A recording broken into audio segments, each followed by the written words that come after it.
Now this is a full entrepreneur's sleep maxing guide. Follow these 5 steps in this video and I can guarantee you'll sleep better than anyone else that you know.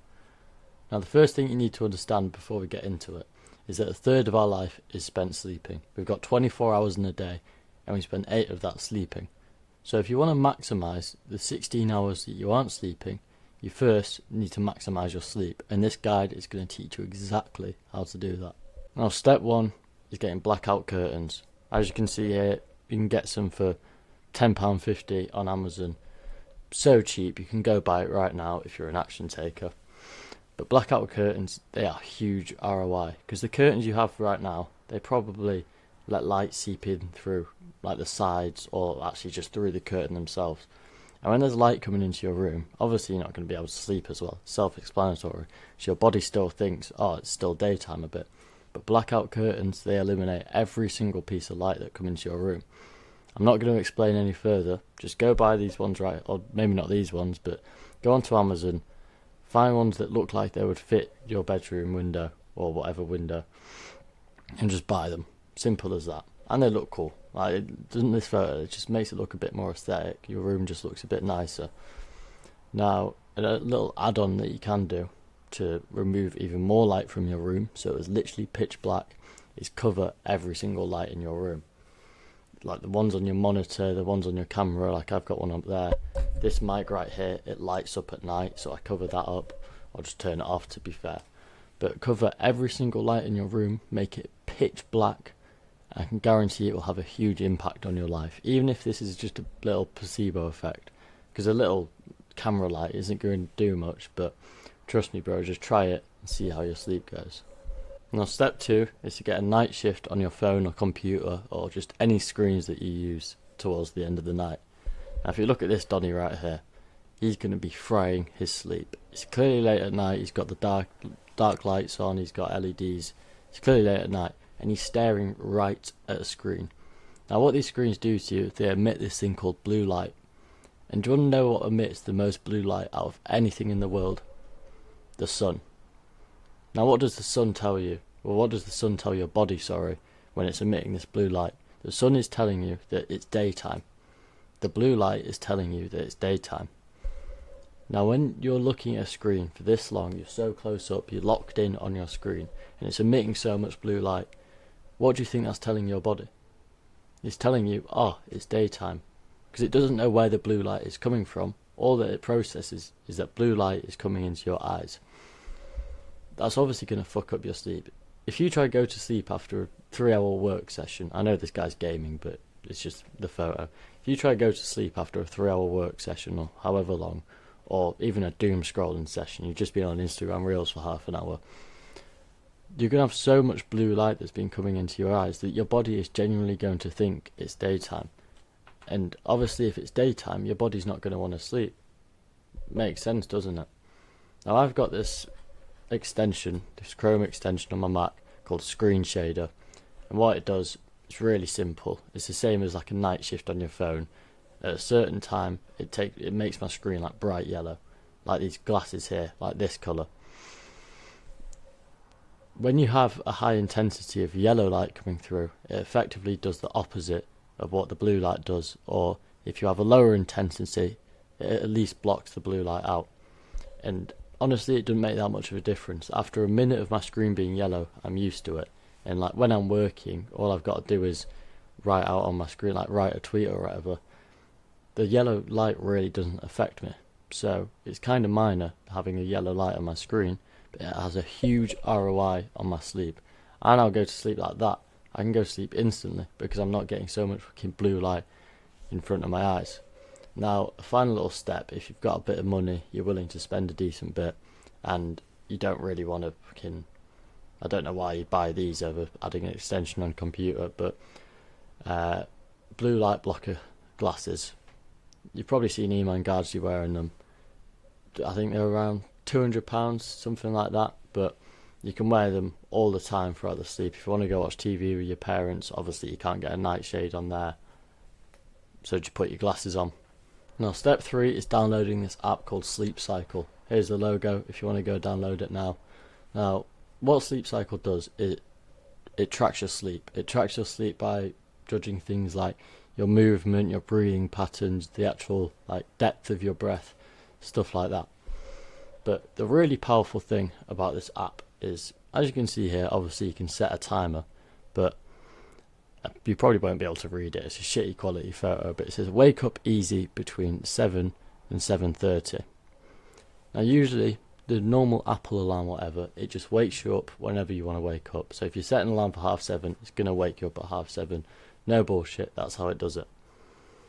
But if you'll notice, whenever you wake up to an Apple alarm or something, 99% of the time you're still tired. Now the exact reason you're still tired is because of this. Let's say you set an alarm for, let's call this 20 past 2 in the morning. You're going to be in an extremely deep sleep. Why would you want to wake up whilst you're in a deep sleep? It doesn't make sense, does it?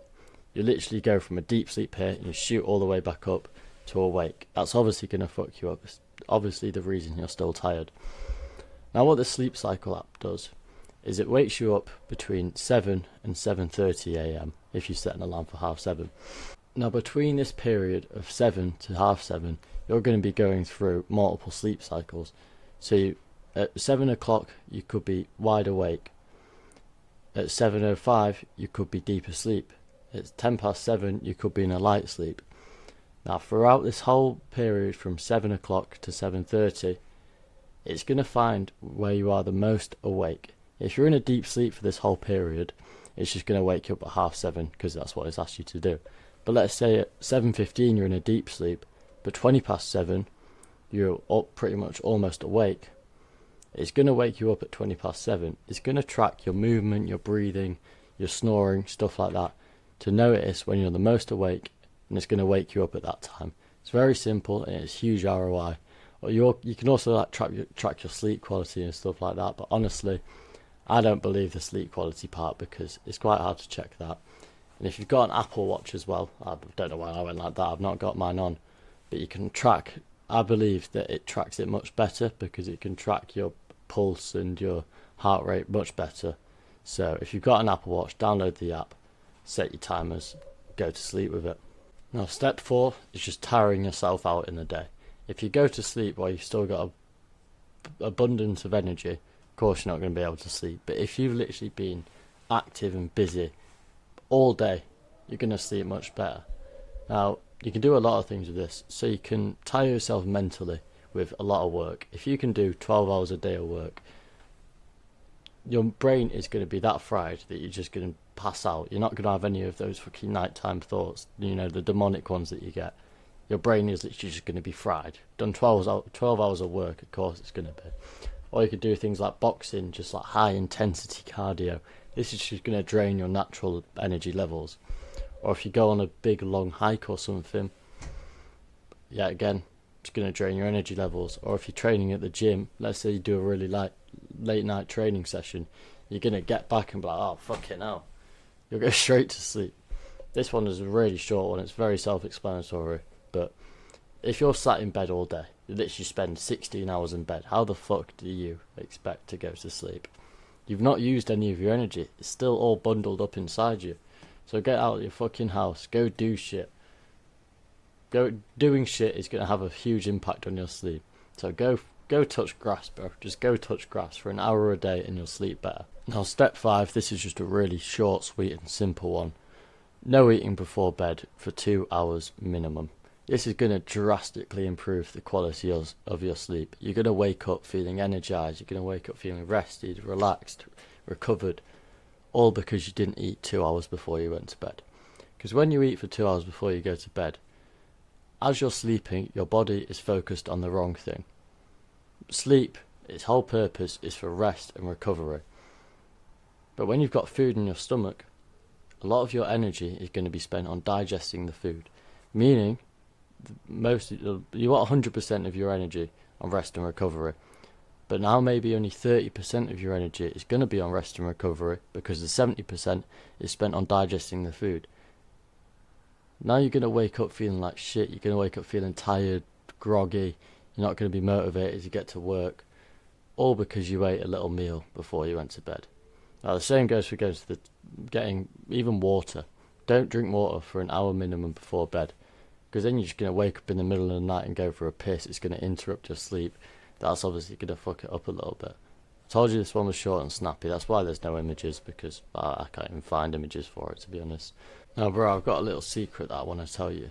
I've gained access to a resource of huge amounts of information on business, health, mindset, everything under the sun, anything you can name. I've got access to it, and it's secret information that only the top 1% of entrepreneurs know. And what's in it for you here? I'm dropping it daily in my newsletter. Every day I will write an email to you directly that gives you these secrets. Now, if you want to sign up and get these daily emails for free, just go subscribe to it to the link in bio. I'll catch you in the next video.